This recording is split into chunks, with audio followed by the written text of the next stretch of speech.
నమస్తే and welcome to encounter news analysis.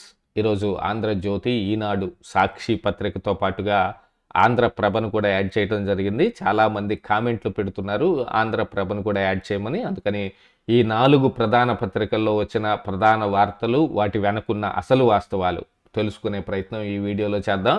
Video చూస్తున్న ప్రతి ఒక్కరూ ఖచ్చితంగా లైక్ చేయండి, ఇంకా 10 మందికి షేర్ చేయండి. అలాగనే చాలామంది మన వీడియోలు చూస్తూ ఉన్నప్పటికీ గాను సబ్స్క్రైబ్ చేసుకోవడం లేదు. Please subscribe our encounter news channel. ఎందుకంటే నోటిఫికేషన్ల ద్వారా చాలా త్వరగా మీ దాకా వీడియోలు చేరే అవకాశం ఉంటుంది కాబట్టి ప్లీజ్ సబ్స్క్రైబ్.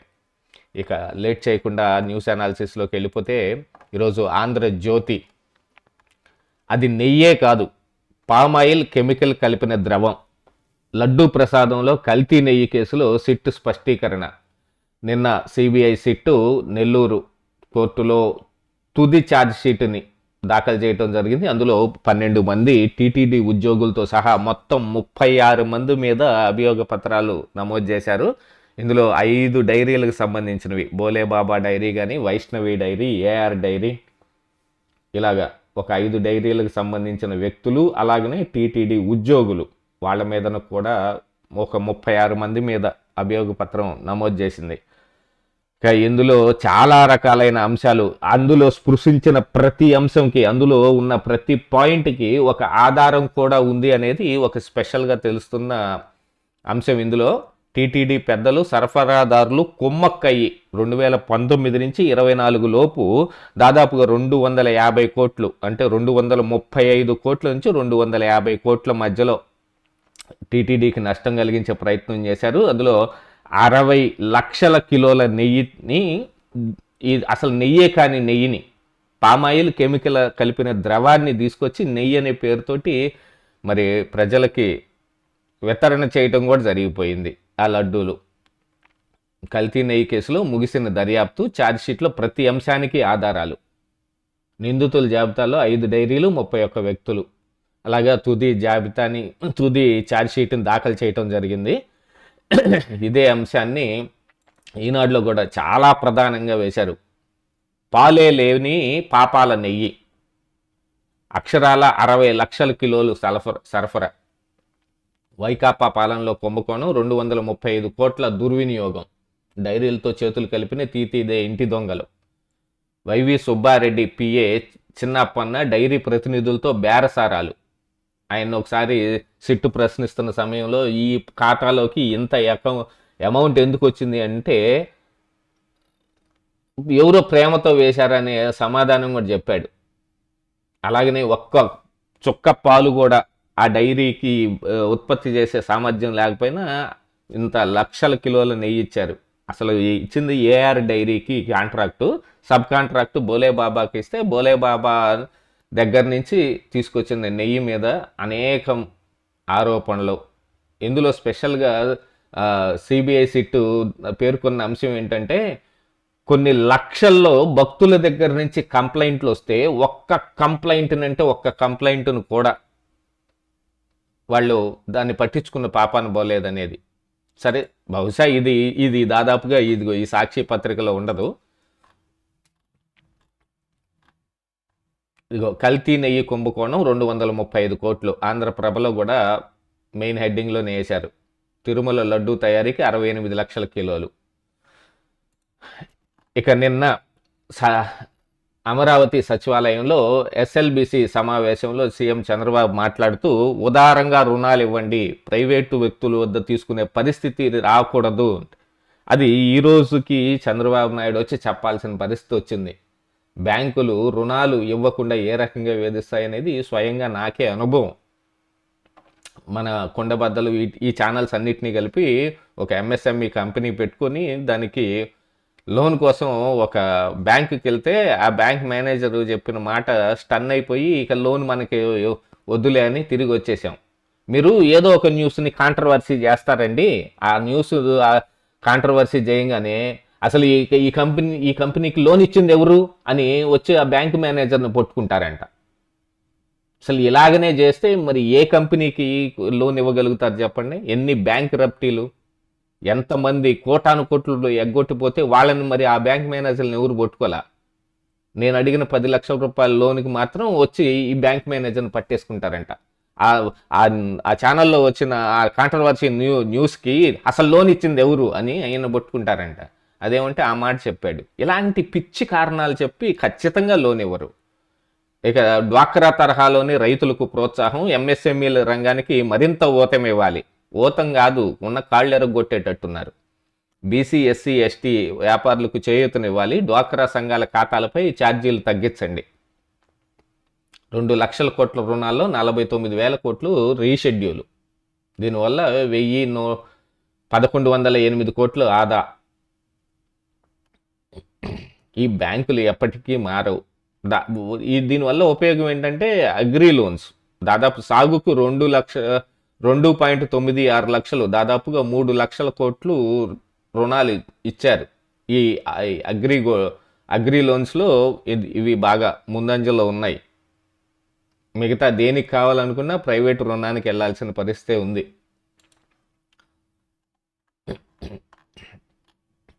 ఇదే విషయం ఆంధ్రప్రభలో కూడా బాగా 5 లక్షల మంది పారిశ్రామికవేత్తలు మా లక్ష్యం, విరివిగా రుణాలు, ఎంఎస్ఎంఈలకు చేదోడు, వాటి వల్లే అన్ని రంగాల్లోనూ అనంతమైన అభివృద్ధి, స్టార్టప్లకు సహకారం ఇవ్వాలి. మీరు ఉదారంగా వ్యవహరిస్తేనే సాధ్యం. ప్రైవేటు వ్యక్తుల వద్ద అప్పు చేసే పరిస్థితి ఉండొద్దు. ఎస్ఎల్బిసి సమావేశంలో సీఎం చంద్రబాబు నాయుడు. కానీ చూడాలి ఎంతవరకు వస్తాయి, ఎంతవరకు ఇస్తారు అనేది. ఇంకా ఇలాంటివి ఇందులో ఉండవు అనుకోండి. ఇక మద్యం స్కామ్ గురించి తెలీదు, దాంతో నాకు సంబంధం లేదు, ఆదాన్ డిస్టిలరీస్లో భాగస్వామ్యమా అదేంటి అన్నట్టుగా మాట్లాడట మిథున్ రెడ్డి. వాళ్ళు కొన్ని లెక్కలు చూపిస్తే ఆదాన్ డిస్టిలరీస్ నుంచి ఈయన పిఎల్ఆర్ కంపెనీలోకి వచ్చిన 5 కోట్లు గురించి చూస్తే అవి మేము తిరిగిచ్చేసాం అని చెబుతున్నాడు తప్ప ఎందుకు ఇచ్చారు అని అంటే అవి ముడుపుల సొమ్మేం కాదు అని చెప్పే ప్రయత్నమే చేశాడు. నిన్న ఈడీ విచారణ చేసింది మిథున్ రెడ్డిని. మొన్న విజయసాయి రెడ్డి వెళ్ళొచ్చాడు, నిన్న మిథున్ రెడ్డి వెళ్ళొచ్చాడు. మళ్ళీ అవసరమైతే పిలుస్తామని దాదాపుగా 7 గంటల పాటు విచారణ చేశారని. ఇందులో ఆంధ్రప్రభలో కూడా అదే చేశారు. మనీ లాండరింగ్ గుట్టేమిటి, మీ పాత్ర ఏమిటి, ఇదిగో ఆధారాలు. కసిరెడ్డి మీకు మధ్య లావాదేవీలు మాట ఏమిటి. వైసీపీ ఎంపీ మిథున్ రెడ్డిని ఈడీ 7 గంటల పాటు విచారణ. దాదాపుగా ఆదాన్ డిస్టిలరీస్లో ఈ మిథున్ రెడ్డి పాత్ర కూడా చాలా ఉంది. దీంతో పాటుగా లిక్కర్ పాలసీని తయారు చేసే దాంట్లో మీరు విజయసాయి రెడ్డి చెప్పిన దాని ప్రకారంగా మిథున్ రెడ్డి కూడా అందులో పాలు పంచుకున్నాడు అనేది. మీరు ఎందుకు వెళ్ళారు అని అంటే పక్కన వేరే ఎంపీల ఇంటికి వెళ్లకుండా ఉంటామా, అసలు మీటింగే జరిగింది అన్నట్టుగా ఏం మాట్లాడటం లేదు ఆయన. మీటింగ్ జరగలేదు అన్నట్టుగానే ఉంది. ఇక ఇది సాక్షిలో కూడా వేశారు. మద్యం అక్రమ కేసులో ఈడీ విచారణ. వీళ్ళ తరహాలో వీళ్ళేస్తారనుకోండి.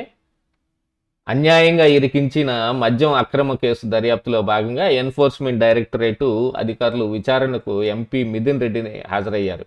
హైదరాబాద్లో ఈడీ కార్యాలయంలో శుక్రవారం 11 గంటలకు చేరుకున్న మిథున్ రెడ్డి ఈడీ అధికారులు సాయంత్రం 6 గంటల వరకు ప్రశ్నించారు. ఆయన వాంగ్మూలాన్ని నమోదు చేశారు. విచారణ అనంతరం బయటకు వచ్చిన మిథున్ రెడ్డితో మాట్లాడేందుకు మీడియా ప్రయత్నించగా కేసు గురించి మాట్లాడకూడదని, కోర్టు పరిధిలో ఉన్నందున మాట్లాడలేనని వెల్లడించారు. ఎందుకంటే ఆయన ఆల్రెడీ బెయిల్ మీద ఉన్నాడు కాబట్టి ఆయన మాట్లాడలేడు. బెయిల్ నిబంధనలకు కొంచెం విఘాతం కలుగుతుంది కాబట్టి.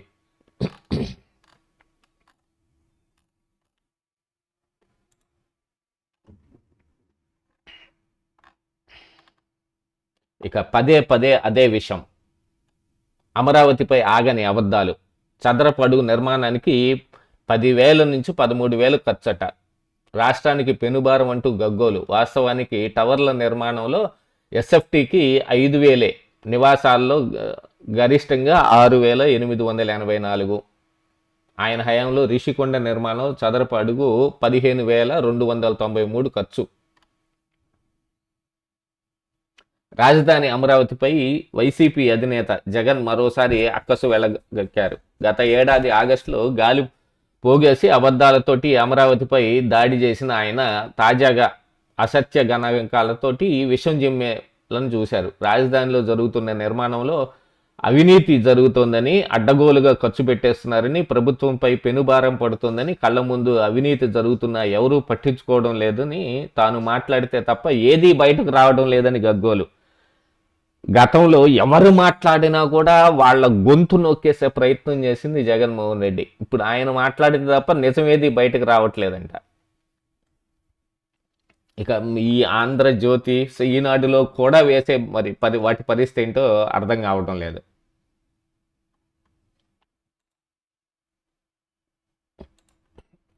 ఇక పెద్దన్న పెత్తనానికి మంగళం.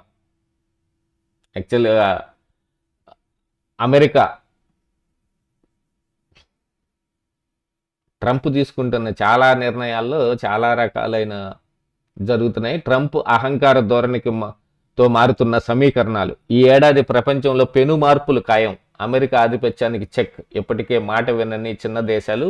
వెనుజులా, గ్రీన్లాండ్పై సామ్రాజ్యవాద ధోరణి. కెనడా, బ్రిటన్, యూరప్ దేశాలపై చిన్న చూపు.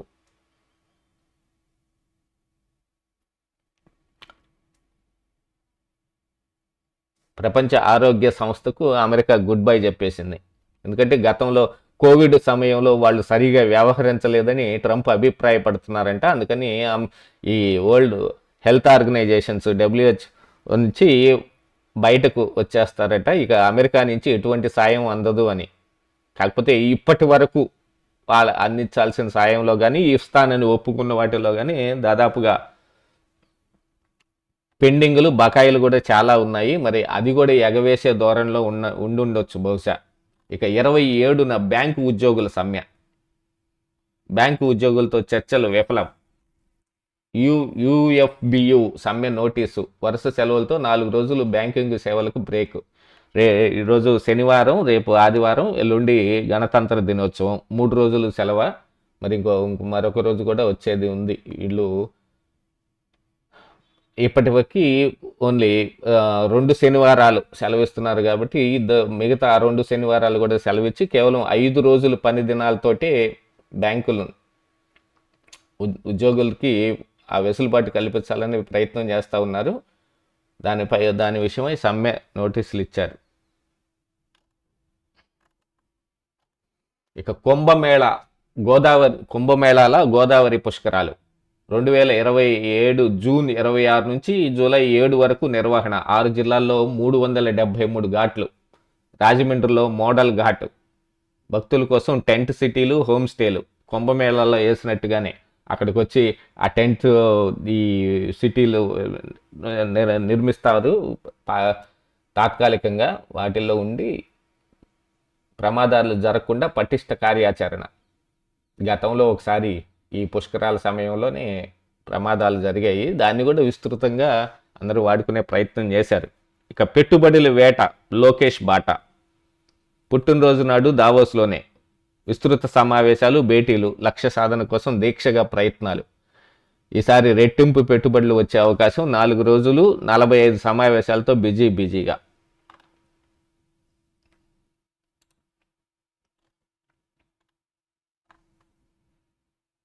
ఉప్పొంగిన అభిమానం.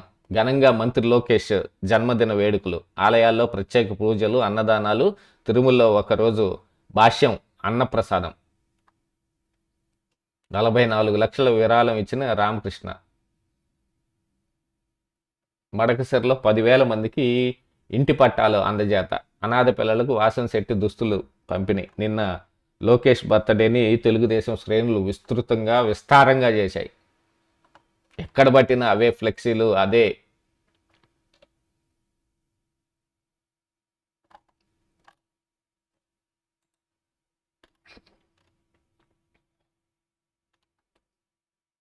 ఇక అక్రమాల లేఅవుట్లు, క్రమబద్ధీకరణకు నోట్లు.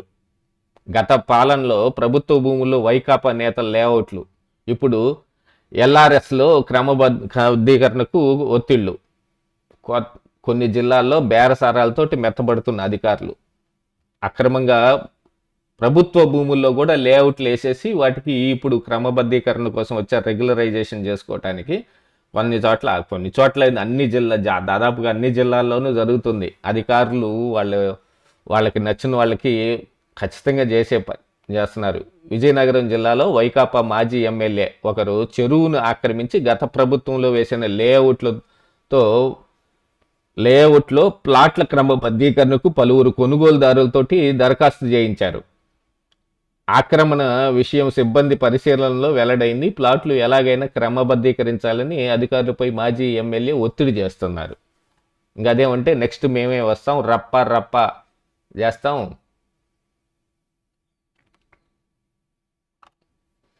మీరు జాగ్రత్తగా ఉండండి, వచ్చి బట్టలు వడదీస్తాను నేను అని చెప్తారు.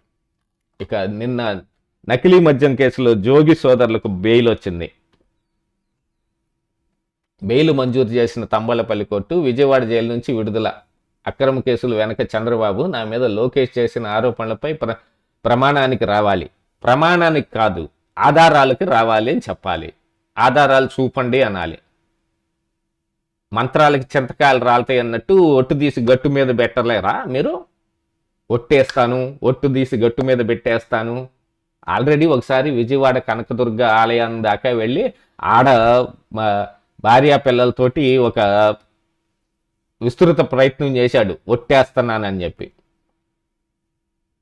కానీ అద్దెపల్లి జనార్దన్ రావు ఇచ్చిన చాలా ఆధారాలతోటి వీళ్ళకి చాలా ఇబ్బంది కలిగింది.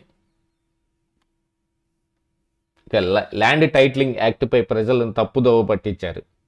నాడు దుష్ప్రచారం చేసిన టీడీపీ నాయకులు ఇప్పుడు దానిలో భాగస్వామ్యమై రీసర్వేను అమలు చేస్తూ ఉన్నారు.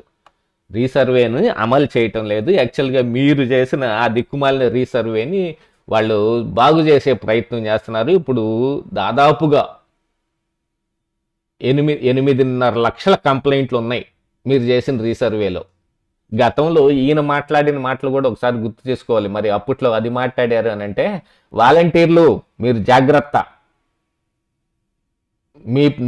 మీ భుజం మీద గన్ను పెట్టి చంద్రబాబు నాయుడు జగన్మోహన్ రెడ్డికి ఎక్కువ పెట్టాడు, మీరు ఆ గన్నును తిప్పి వాళ్ళ మీదే పెట్టండి, వాలంటీర్లు మీరు జాగ్రత్తగా ఉండకపోతే మాకు దెబ్బ తగిలిద్ది అన్నాడు. దెబ్బ కొట్టి ఇంట్లో కూర్చోబెట్టారు. వాలంటీర్లు వస్తే మాత్రం ఊరుకుంటారా? ఇక బంధువుకు భూ పందారం, గీతం కబ్జాలకు గిఫ్ట్. విశాఖలో 5,000 కోట్లకు పైగా విలువైన ప్రభుత్వ భూమి గీతం వర్సిటీకి అడ్డగోలుగా కట్టబెట్టేందుకు బాబు సర్కారు పావులు. దేశ చరిత్రలో ఏ ముఖ్యమంత్రి సాహసించని విధంగా భూదోపిడి. ఎందుకు లేదండి, జగన్మోహన్ రెడ్డి గారు చేసిన భూదోపిడీతోటి పోలిస్తే ఇవన్నీ ఓ పెద్ద లెక్క అనుకోవాలి యాక్చువల్గా చెప్పాలంటే. మరి నిన్న మొన్న భారతీయ సిమెంట్స్ని ఇక్కడి నుంచి తరలిస్తాం అన్నట్టుగా మాట్లాడారు కదా. ఎందుకు? మీరు కేటాయించుకున్న నీళ్లు, మీరు కేటాయించుకున్న గనులు, అది ఏ రకంగా 50 సంవత్సరాలకి లీజుకి ఇచ్చుకున్నారు. దాని మీద కోర్టు తీర్పును కూడా వక్ర భాష్యం చెప్పి మరి కేటాయించేసుకున్నారు. బాలకృష్ణ చిన్నల్లుడు, నారా లోకేష్ తోడల్లుడు, విశాఖ ఎంపీ శ్రీభరత్కు నజరాన. ఇవి ఏంటి, డిగ్రీలా పట్టాలా? బాలకృష్ణకి చిన్నల్లుడు, నారా లోకేష్కి తోడల్లుడు అనేది వాళ్ళ పేర్లు ఉదహరించి రాయాలని. ఈయన ఎంపీ, విశాఖపట్నం ఎంపీ భరత్ అని రాసుకోవచ్చు. లేదు గీతం గురించి ఆర్టికల్ కాబట్టి గీతం ఓనర్ అనో లేకపోతే ఇంకోటనో ఏదో ఒకటి రాయొచ్చు. ఇక్కడ ఈ డిగ్రీలు బాలకృష్ణ చిన్నల్లుడు, నారా లోకేష్ తోడలుడు, ఇంకా మరెవరికో షడ్డుగుడు, ఇట్లాంటివన్నీ రాసుకోవాలన్నా. ఏదో వాళ్ళ పేర్లు కూడా ఇందులో ఇరికించాలి అనేది ఒక ఉద్దేశం తప్ప ఏం లేదు. ఇక ఏడాదికి 54.63 కోట్లు చంద్రబాబు ప్రత్యేక విమానాల ఖర్చంట. 8 కిలోమీటర్ల దూరానికి కూడా హెలికాప్టర్ ఎక్కి దిగిన జగన్మోహన్ రెడ్డి ఏమో కళ్ళకు కనపడతాడు.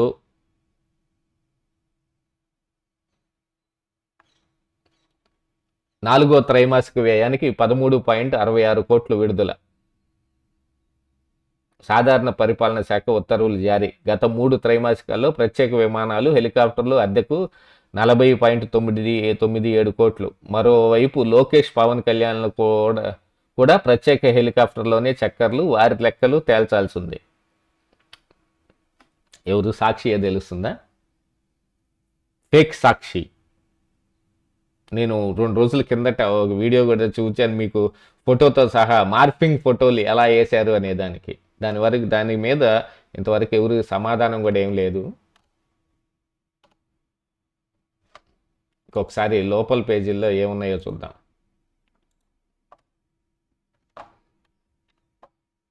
మా నీళ్లు మాకివ్వడం ఏమిటి, మీరు వరి వేస్తే మేము అపరాలు వేయాలా? తెలంగాణ వాదనపై ఏపీ తీవ్ర అభ్యంతరం. మాకు కేటాయించిన 512 టీఎంసీల్లో మేము 130 టీఎంసీలు వాడుకుంటే చాలా, మిగతా 382 టీఎంసీలు మీకు ఇచ్చేయాలా? కృష్ణా జలాలపై తెలంగాణవన్నీ పిచ్చి లెక్కలు. నిన్న బ్రిజేష్ కుమార్ ట్రిబ్యునల్లో ముందు జరిగిన వాదనలో వినిపించిన సీనియర్ న్యాయవాది జైదీప్ గుప్తా ఈ వాదనని వినిపించారు.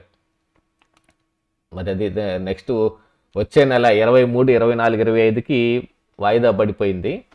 కానీ అక్కడ ప్రతిపక్షాల దాటిని తట్టుకోవడానికో లేకపోతే వాళ్ళ ఒత్తిడికి తలొగ్గో అనుకోవాలి. మరి రేవంత్ రెడ్డి సర్కార్ కూడా ఇలాగనే పిచ్చి వాదనలు చేస్తున్నాయి ఎక్కువగా.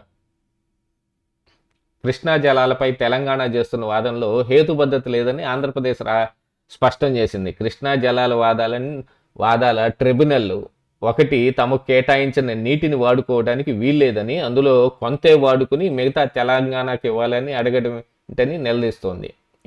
ఆ రాష్ట్రానివన్నీ పిచ్చి లెక్కలేనని తేలిపింది.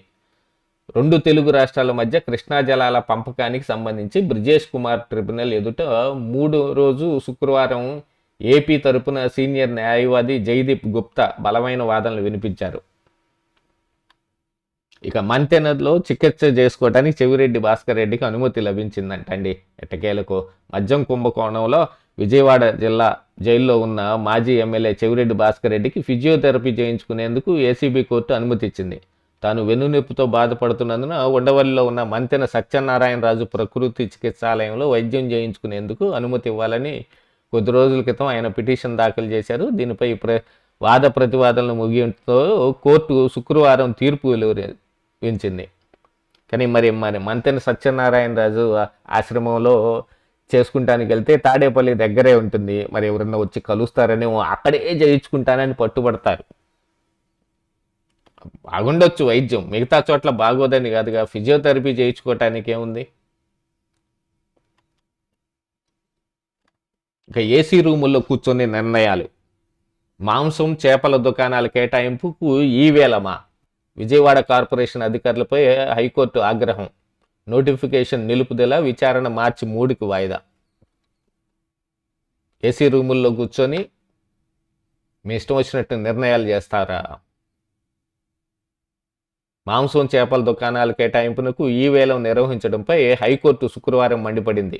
క్షేత్రస్థాయిలో వాస్తవ పరిస్థితులు పరిగణలోకి తీసుకోకుండా అధికారులు ఏసీ గదుల్లో కూర్చొని నిర్ణయాలు తీసుకుంటున్నారని ఘాటు వ్యాఖ్యలు చేసింది. మాంసం చేపల దుకాణాలు నిర్వహించే వారికి కంప్యూటర్ ఎలా పనిచేస్తుందో కూడా అవగాహన ఉండదని పేర్కొంది. వేలంలో పాల్గొనేందుకు పలు పత్రాలు అప్లోడ్ చేయాల్సి ఉంటుంది. అలాంటి వారు ఈ వేలంలో ఎలా పాల్గొంటారని ప్రశ్నించింది. అలాగే ఈ వేలం టెండర్ను తెలుగు పత్రికల్లో ఇంగ్లీషులో ప్రచురించడం పైన న్యాయస్థానం విస్మయం వ్యక్తం చేసింది. అధికారికంగా ఉండాల్సిన అన్ని డాక్యుమెంట్లు తెలుగులోనే ఉండాలి అనేది ఒక పక్కన ప్రయత్నం చేస్తుంటే, పేపర్లో వేసిన యాడ్తో సైతం వీళ్ళు ఇంగ్లీష్లో వాడుతున్నారు. నిజమే, కోర్టు ప్రశ్నించిన దానికి చాలా వరకు ఇలాగనే జరుగుతూ ఉన్నాయి. ఇప్పుడు దాదాపుగా వాట్సాప్లో గవర్నెన్స్ కూడా ఎవరు వాడలేని పరిస్థితి, దాని మీద అవగాహన లేదు. అక్కడికి వెళ్ళిన వాళ్ళు అవగాహన ఏం కల్పించరు. ఇక జనగణనలో మీ ఇంట్లో ఎన్ని ఫోన్లు ఉన్నాయి, ఇంట్లో ఎంతమంది ఉన్నారు అంటూ ఎప్పుడు అడిగే ప్రశ్నలతో పాటు ఈసారి జనాభా లెక్కల కోసం వచ్చే అధికారులు ఇంట్లో ఎన్ని ఫోన్లు ఉన్నాయి, ల్యాప్టాప్లు, కంప్యూటర్లు ఉన్నాయా అన్న ప్రశ్నలు కూడా అడుగుతారు. మారిన జీవన శైలికి అనుగుణంగా కేంద్రం జనాభా లెక్కల ప్రశ్నలను కూడా మార్చేసింది. రకరకాల కారణాలతోటి 2021 నుంచి వాయిదా పడుతూ వస్తున్న జనగణనను చేపట్టేందుకు కేంద్రం సన్నద్ధం అవుతుంది. ఇందులో 32 ప్రశ్నలు సిద్ధం చేశారు. ఇంటి నెంబరు, జనగణన జాబితాలో కేటాయించిన నెంబరు, ఇంట్లో ఫ్లోరుకు వాడిన మెటీరియల్, ఇంటి గోడల నిర్మాణానికి వాడిన మెటీరియల్, ఇంటి పైకప్పుకు వాడిన మెటీరియల్, ఇంటిని ఎలా వాడుతున్నారు, రెసిడెన్షియల్గానా, పారిశ్రామికంగానా, వాణిజ్యంగానా, వ్యాపారం చేస్తున్నారా లేదా ఖాళీగా ఉందా? ఇల్లు ఆవాసయోగ్యమైన శిథిలావస్థలో ఉందా? కుటుంబ సభ్యులు ఎంతమంది ఉన్నారు? ప్రస్తుతం ఇంట్లో ఉంటున్న వారు ఎంతమంది? ఇంటి పెద్ద ఎవరు? ఇంటి పెద్ద మహిళ పురుషుడా? వీటితో పాటుగా ఇక ల్యాప్టాప్లు ఉన్నాయా? ఇంటర్నెట్ కనెక్షన్ ఉందా? టెలిఫోన్, మొబైల్, స్మార్ట్ ఫోన్లు ఎన్ని ఉన్నాయి? ద్విచక్ర వాహనాలు ఉన్నాయి? కారు, జీపు, వ్యాను ఉన్నాయా? ఇంట్లో ప్రధానంగా తినే ధాన్యాలు ఏవి? మీరేం తింటారు? రైస్ తింటారా? చపాతీ తింటారా? ఇట్లాంటివన్నీ అడుగుతారట. ఒకసారి సాక్షిలో కూడా, లోపల పత్రికలో కూడా ఏం వేసుకున్నారో చూద్దాం ఒకసారి. జగన్నాథుని జనయాత్ర పుస్తకాన్ని ఆవిష్కరించిన వైఎస్ జగన్. వైఎస్ఆర్సీపీ అధ్యక్షుడు మాజీ సీఎం వైఎస్ జగన్ శుక్రవారం తాడేపల్లిలో తన క్యాంపు కార్యాలయంలో జగన్నాథుని జనయాత్ర పుస్తకావిష్కరించారు. ప్రతిపక్ష నేతగా వైఎస్ జగన్ ప్రజా సంకల్ప యాత్ర చేసిన విధానం, తీరుతెన్నులు, ప్రజలతో మమేకం, నవరత్నాల రూపకల్పన, అన్ని వర్గాల ప్రజల కోసం రూపొందించిన పథకాలు తదితర వివరాలతోటి మైదుకూరుకు చెందిన వైఎస్ఆర్సీపీ రాష్ట్ర కార్యదర్శి రాచమల్లు రవిశంకర్ రెడ్డి ఆధ్వర్యంలో ఈ పుస్తకాన్ని రూపొందించారు. యాక్చువల్గా ఈ ప్రజా సంకల్ప యాత్ర పాదయాత్ర అది నిజంగా సక్సెస్ఫుల్ పాదయాత్ర. అందులో ఇచ్చిన హామీలు ఇచ్చే విషయంలో జగన్మోహన్ రెడ్డి ప్రవర్తించిన తీరు కానీ, ప్రజల దగ్గరతోటి బాగా మమేకం అవుతున్నట్టు కానీ ఆ పాదయాత్రలో ఇచ్చిన వాటన్నిటినీ తరువాత అధికారంలోకి వచ్చిన తర్వాత ఏం చేశాడు? ఏ ప్రజలు చెంపలు పట్టుకొని నిమిరాడో ఆ ప్రజల్ని ఆమడ దూరం నిలబెట్టాడు. మరి ఆ పుస్తకంలో ఉంటుందా? ఉండదు కదా. వాళ్ళ నెత్తిన పిడిగుద్దులు గుద్దాడు అని.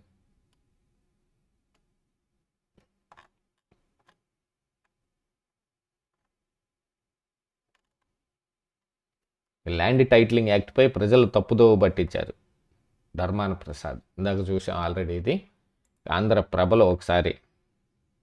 హంద్రీ నివా రికార్డు నీటి తరలింపులో చరిత్ర. తొలిసారిగా 40.109 టీఎంసీలు కేవలం 190 రోజుల్లో తరలింపు. ప్రాజెక్టు కెపాసిటీ మించి సరఫరా. సీఎంని కలిసి ధన్యవాదాలు తెలియజేసిన ఆ ప్రాంత నేతలు.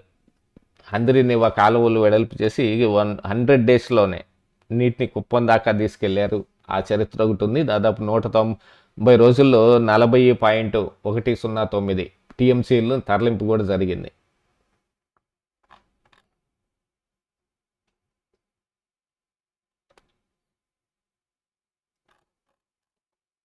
ఇక కేరళ, తమిళనాడులో డబుల్ ఇంజన్ సర్కార్లు. మావోల్ని మించిన కమ్యూనిస్టుగా, ముస్లిం లీగ్ను మించిన కమ్యూనల్గా కాంగ్రెస్ తయారైంది. యూడిఎఫ్, ఎల్డిఎఫ్లతోటి కేరళీయుల హక్కు అన్యాయం. బీజేపీ అధికారంలోకి వస్తే శబరిమల బంగారం దొంగల శిక్ష రాకపోతే శిక్షించరా? కేంద్రంలో అధికారంలో ఉన్న మీకు ఏం సంబంధం ఉండదంటారా? సిబిఐ విచారణ చేయించే అవకాశం లేదా? మీరు అధికారంలోకి వస్తే మాత్రమే చేస్తారా? కేరళలో బీజేపీ సర్కారు ఏర్పాటుకు తిరువనంతపురం విక్టరీ పునాది. వికసిత కేరళ, వికసిత భారత్ను కలిసి నిర్మిద్దాం. అవినీతి, మాఫియా నేరాలతోటి తమిళనాడులో డిఎంకే సర్కారు. డిఎంకే కౌంట్ డౌన్ మొదలైంది. ఎన్నికలు రానున్న సందర్భంగా ఇప్పుడు ఆయన తమిళనాడు మీద మాట్లాడుతున్నారు ప్రధాని మోడీ. ప్రజలకు కాకుండా కుటుంబ సేవలో స్టాలిన్ సర్కారు. మార్పునకు తమిళనాడు రెడీ.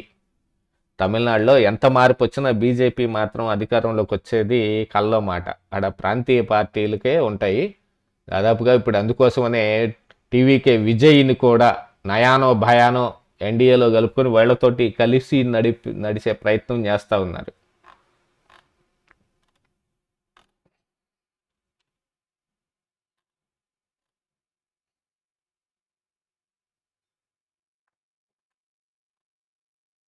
కల్తీ నెయ్యి కుంభకోణం 235 కోట్లు.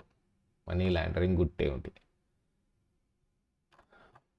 సో ఇవండి ఈ రోజున ఆంధ్రజ్యోతి, ఈనాడు, సాక్షి, ఆంధ్రప్రభలో వచ్చిన ప్రధాన వార్తలు, వాటి వెనుకున్న అసలు వాస్తవాలు. చివరిదాకా చూసిన వారికి నా ప్రత్యేక ధన్యవాదాలు. మళ్ళీ రేపటి ఎపిసోడ్లో కలుద్దాం.